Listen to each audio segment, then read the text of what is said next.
I just think it's maybe the most fascinating thing I've ever heard. Like, imagine just burying your grandma in your house. Like, how do you get the ball through these little hoops that are way up there without using your hands and your feet? Maybe they had brooms. Maybe it was Mayan Quidditch. Also, we're the only people here. Like, this is insane. Just imagine this place crawling with people. Busloads of people. We're Hayden and Aaron, and we're on a mission to visit every country on the planet. Currently, we're in the Yucatan Peninsula of Mexico and are about to visit our first of the 7 wonders of the world. Good morning, everybody, and welcome to one of the new 7 wonders of the world, Chichen Itza. This is insane. There is nobody here. This just opened on September 22nd, and they're only letting in 3,000 people a day. So we've basically got this place to ourselves. We went to Teotihuacan, which is up near Mexico City, earlier this year, and I geeked out so hard because for whatever reason, I'm obsessed with the Mayan and Aztec cultures, and I've got all these facts ready to go. We're not hiring a guide today, so I tried to do a lot of research because I want to at least have you learn something while we're here today, not just like, here's a building, cool, let's go, we did it. So I got facts. First fact. We're standing in front of the temple of Kukulkan. Kukulkan is the Mayan creator god, and it's been renamed to El Castillo, which was renamed after basically the Spanish came to conquer this area. Bastards. Chichen Itza was one of the largest Mayan cities in the region, and it's now a UNESCO World Heritage Site, and we're pretty excited because there's really cool history here. So let's go see some stuff. So not only were the Mayans expert astronomers, but they were also expert mathematicians, and they built this using 4 directions, north, east, south, and west, but they also had a 5th direction, which they called the center. And the center is where Kukulkan is, and he's supposed to be the creator of the Mayan culture and people. Also at the center is supposed to be a cenote, and so this temple is said to be built right on top of that cenote. And there's also an original temple that this was built over, so it's a temple within a temple. So each one of these staircases on the Kukulkan Temple has 91 steps, and the last step is basically the platform at the top. They equal 365, which is the days of the year. And so they were, again, mathematicians and astronomers, and they were able to develop a completely accurate 365-day calendar, and they were said to be more accurate than the Greeks and the Egyptians. And in that calendar, they were able to actually predict solar eclipses and even track planets like Venus, which was one of the planets that they worshipped in this region. Look how cool that is. Why'd they worship Venus? I don't know. Because it's the planet of fertility and love and birth. Is it? Yeah. Look at you. Didn't study your Greek history? No, I studied the Mayan history. I'm not 100% certain I'm right, but I'm pretty sure that Venus is connected to fertility and life. Interessante. Also, we're the only people here. Like, this is insane. Just imagine this place crawling with people. Busloads of people getting off, which is our least favorite thing about visiting anywhere, especially like a wonder of the world. And we're just so lucky to have it to ourselves right now. It's only been open a couple of days since it closed for COVID, so pretty stoked about it.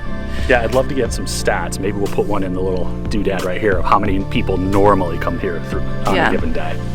So one last fun fact about Kukulkan is that on the spring and fall equinoxes, the sun hits the temple just right so that it cascades down on the corners right into the base of the serpent's head, and it looks like a snake coming down to the temple.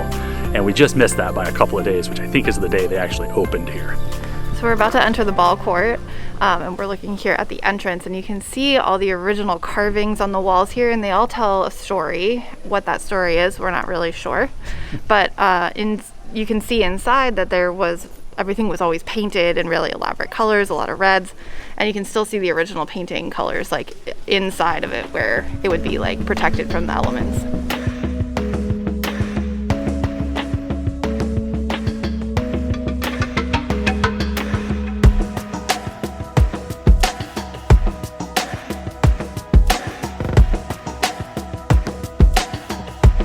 Okay, so the ball court has some super fascinating history. You can see behind me, there's basically this narrow field, and up in the corners, which I'll get closer, you can see there's little hoops built into the walls.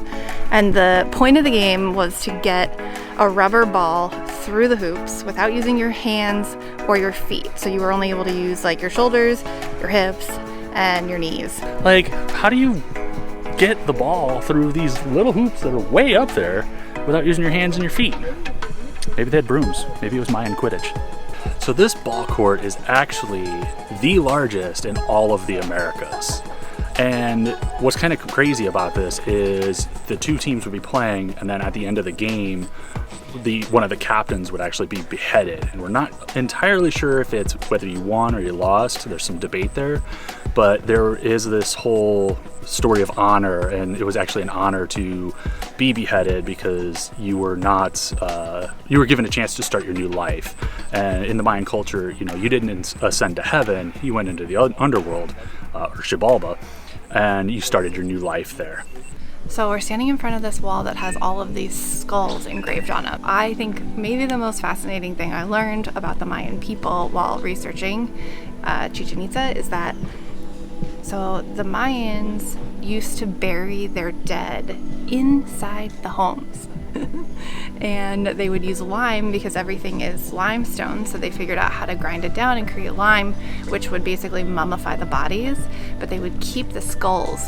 And the skulls are what they would use to celebrate the person's life, and that's how Dia de los Muertos came about. So they would use the real skulls of their past family members, and so it would be like this really positive experience and life celebration. But when the Catholic Church took over, they basically put a kibosh on that. They said, we don't like that tradition, like people should be buried in cemeteries. And so now they make them use like sugar skulls in the Dia de los Muertos ceremonies instead of real skulls, which is unfortunate. I just think it's maybe the most fascinating thing I've ever heard. Like, imagine just burying your grandma in your house. Like, hey, just right there. Grandma's grave. Walk over it every day. It's crazy.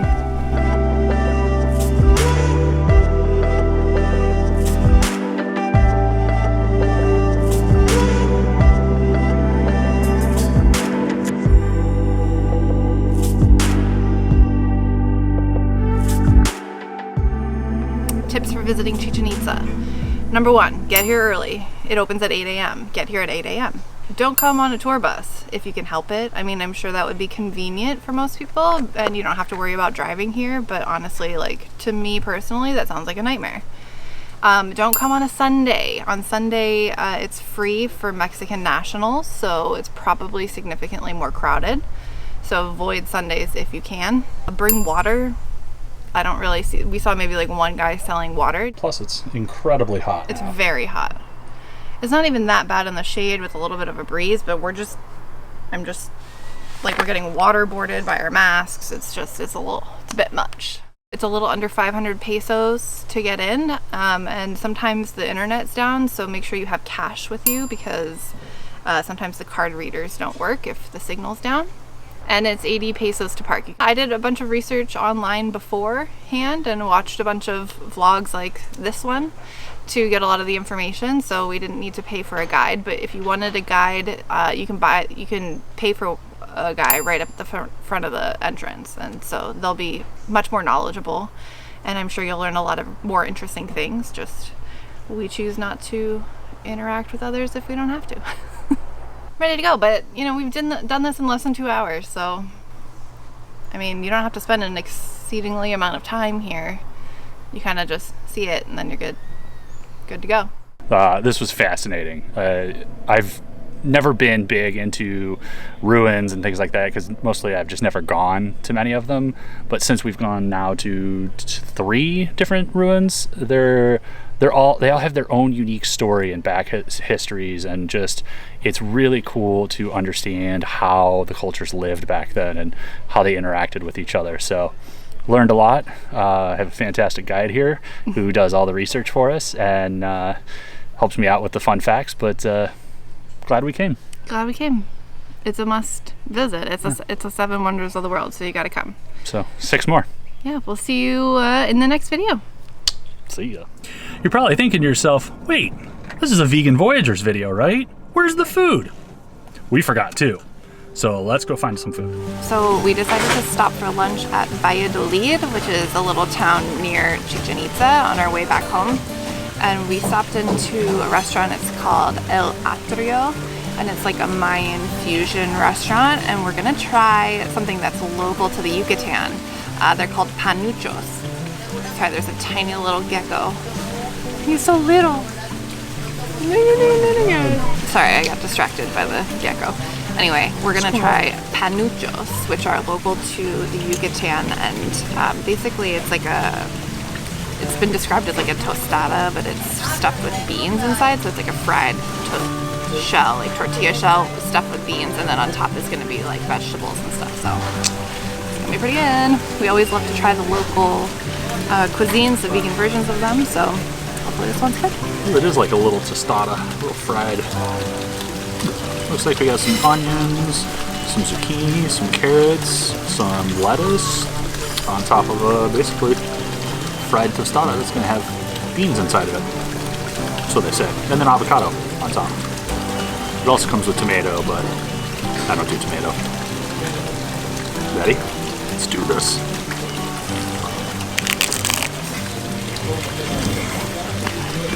It's pretty much what you expect it to be. It's a whole bunch of vegetables on top of a tostada. Everything's really fresh and nicely cooked. Nothing's overly chewy or overly crunchy, except for the tostada itself. Or the panucha shell, but pretty good. I'd eat more of these. Can you taste the beans in there? I cannot. And I don't know if it's just a bite or if they're just not there. So we just learned that the beans, los frijoles, aquí tienen manteca. So it has a little bit of lard in it. So we're super appreciative that they were able to like catch the fact that we're vegans and didn't want to eat lard today, which is fine. So we didn't quite get the whole panucho. I keep wanting to say panucho. We didn't get quite the whole panucho. Panucho. We didn't quite get the whole panucho experience because the beans are supposed to be like fried into the tortillas, but so this, where are we? I'm a snake. And there's a penis on the wall. So Chichen Itza is said to mean at the mouth of the well, and right? You're on. I'm a little close.